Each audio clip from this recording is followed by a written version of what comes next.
μαλάκα, έβγαλε ένα σπυράκι.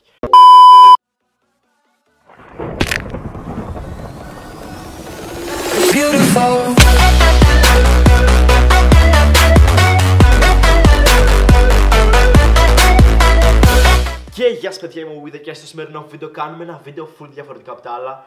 Στο σημερινό βίντεο για την ακρίβεια θα κάνουμε ένα react του Musical.ly, όπως θέλετε πείτε το. Στο οποίο πρέπει να μην κριντζάρω, ουσιαστικά θα δω κάτι 12χρονα ή κάτι 11χρονα να τραγουδάνε στο Musical.ly, η οποία είναι μια εφαρμογή στο κινητό, και θα προσπαθήσω να μην κριντζάρω. Λοιπόν, για όσοι δεν ξέρουν τι είναι το Musical.ly, κοιτάξτε το, βαριέμαι να εξηγώ. Πριν ξεκινήσω, απλά θέλω να πω πως αγόρασα ένα μικρόφωνο, σας το είχα υποσχεθεί, έκανε περίπου 100 ευρώ. Το βάλα στην κάμερα, πιστεύω έχει τεράστια διαφορά ο ήχος. Θα το δω και στο edit και... δεν ξέρει τα λόγια ρε μάλλον.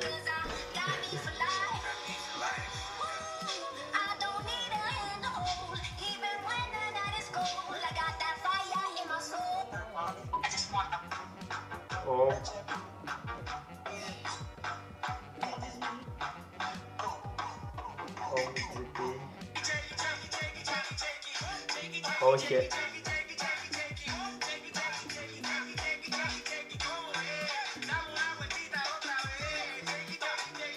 Ο Νίκτρον μαλάκα.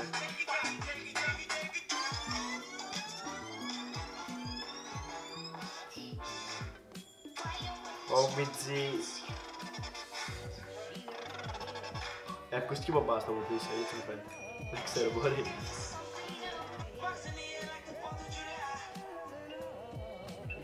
Εντάξει, αυτό παιδάκι είναι λίγο αστείο, δεν είναι τόσο cringe. Φυσιολογικά αυτό μπορούσα να πω. Αλλά δεν ξέρετε τα λόγια.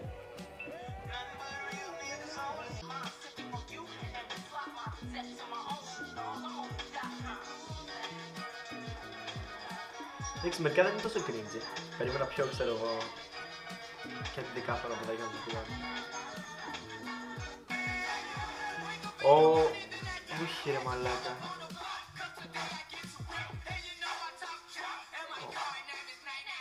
Ξέρεις τι αναρωτιέμαι. Μετά από αυτό το βίντεο, ξέρω εγώ, άμα το κοιτάνε το βίντεο που κάνα στο Musical.ly και λένε αυτό είναι, να στο ανεβάσω. Ενώ στην πραγματικότητα είναι ό,τι πιο cringe. Δεν μπορώ να βλέπω άλλα μαλάκα. Είναι ένα δεκάχρονο παιδί.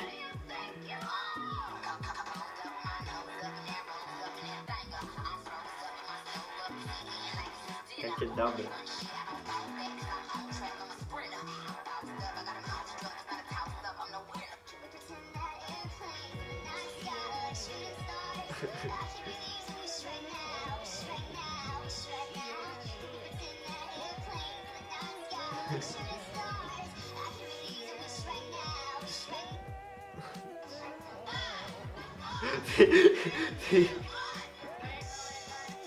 Ω Μιτζι.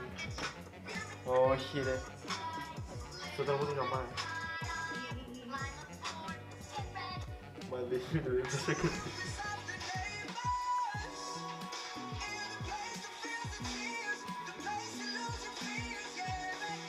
Δεν μπορώ, αλήθεια σου λέω ρε μαλάκα. Όχι ρε, κάνει ένα τέτοιο.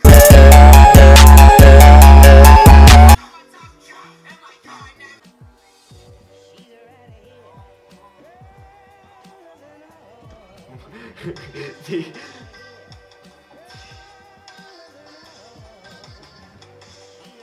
Δεν μπορώ να το κοιτάω όλη σήμερα.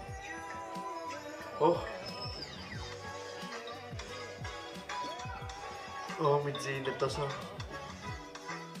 Όταν μεγαλώσω θέλω να κάνω τέτοιο παιδί. Να το ίδιο είναι.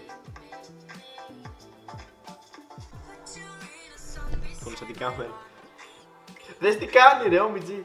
Και δεν το βλέπει η μαμά του, ξέρω να του πει Γιώργο φύγε.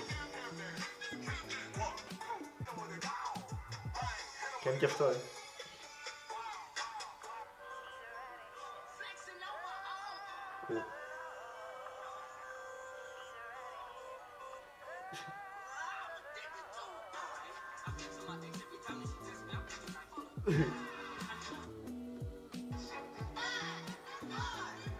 Όχι, κάποιο πίσω.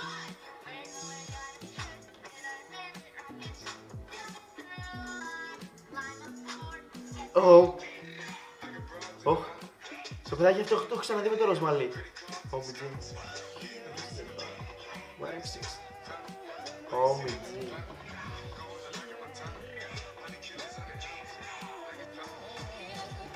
Οκ.